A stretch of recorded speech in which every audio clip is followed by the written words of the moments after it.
À l'heure de son ultime triomphe, le capitalisme va connaître une mort exquise. C'est ce que pense l'essayiste et conseiller politique Jeremy Rifkin. Il pense que le système économique actuel a si bien réussi à réduire les coûts de production qu'il a créé les conditions de la destruction de l'entreprise traditionnelle. Selon cet économiste, qui a conseillé la Commission européenne, le Parlement européen et les dirigeants comme la chancelière allemande Angela Merkel, personne, pas même parmi les économistes et les hommes d'affaires, n'avait imaginé la possibilité d'une révolution technologique offrant une productivité telle que les coûts marginaux tendraient vers zéro, si bien que les produits seraient quasi gratuits, abondants et plus du tout soumis aux forces du marché.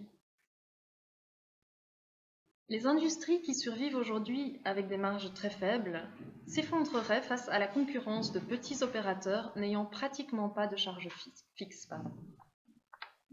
D'après Rifkin, nous assistons au dernier triomphe du capitalisme, qui va bientôt être suivi de sa sortie de la scène mondiale et de l'émergence de ce qu'il appelle les communaux collaboratifs.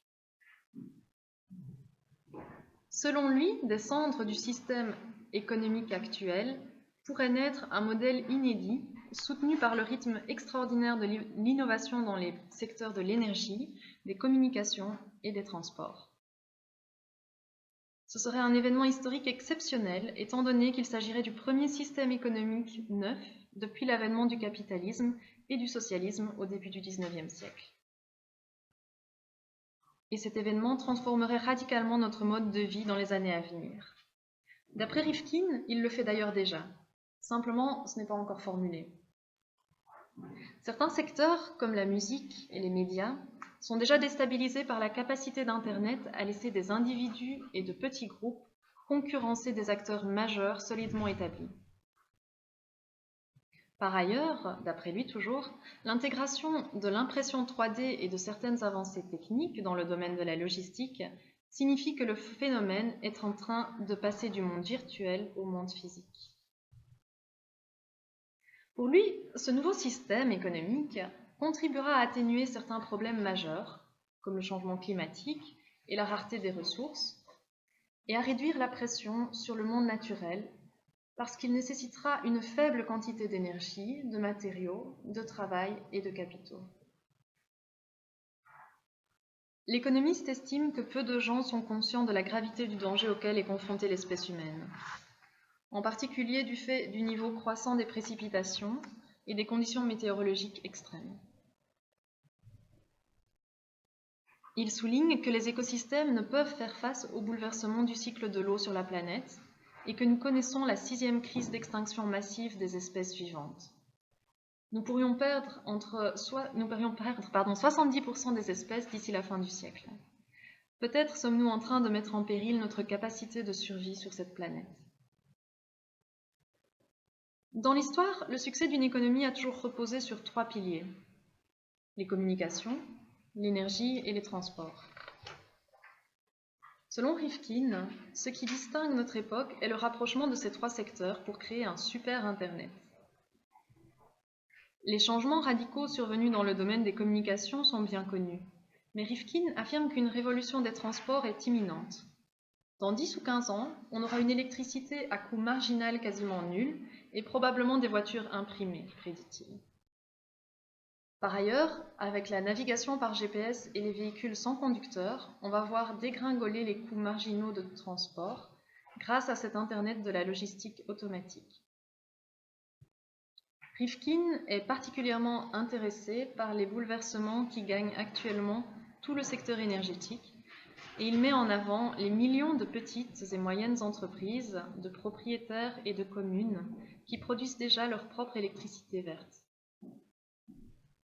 Cette tendance ira en s'amplifiant au fur et à mesure que le coût des technologies renouvelables baissera. Rifkin prédit qu'un jour, produire son énergie ne reviendra pas plus cher qu'acheter un téléphone.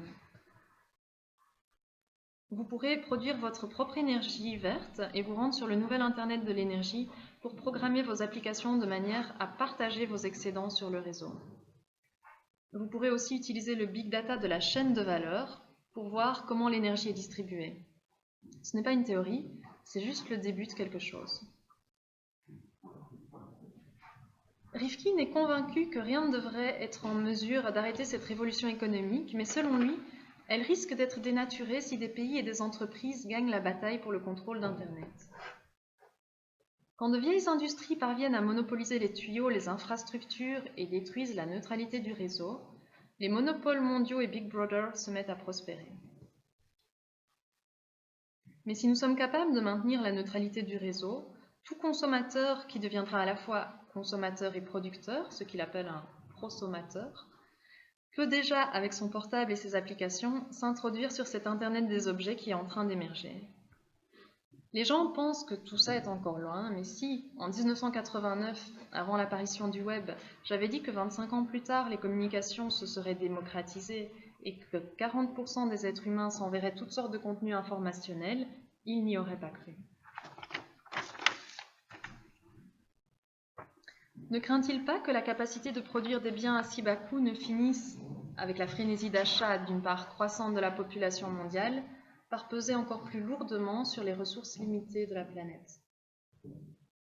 Non, car paradoxalement, la surconsommation résulte de notre peur du manque, si bien qu'elle disparaîtra quand nous saurons que nous pouvons nous procurer tout ce que nous souhaitons. Ceux qui sont nés entre les années 80 et 2000, qu'on appelle les millennials, ont déjà compris qu'il est faux de croire que plus nous accumulons, plus nous sommes autonomes et libres. Ils semblent plutôt aspirer à développer des réseaux et à adhérer à l'économie du partage, plutôt qu'à consommer pour consommer. Voilà, je vais m'arrêter là.